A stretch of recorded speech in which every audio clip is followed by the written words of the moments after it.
wanted to build a summer home that would fit well into the alpine surroundings. Because Emerald Bay looked so much like a Scandinavian fjord, she decided that a Viking castle would be most appropriate.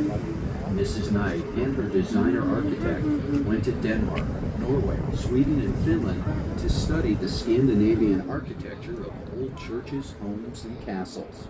Structures dating back 1,200 years that would be faithfully reproduced in the building of Mrs. Knight's Castle in the Sky. Construction began in the fall of 1928, with the workers laying the main foundation before the winter snows came. They returned in the spring of '29, nearly 200 strong, carpenters, craftsmen, and laborers setting up camp at the construction site. The stones used in the castle were carved from the canyon in back of the house, and other building materials were bought in by boat from South Tahoe.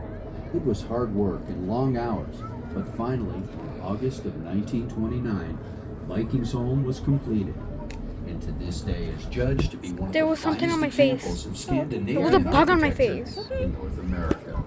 On her Scandinavian trip, Mrs. Knight had also planned to purchase antique furniture for her castle.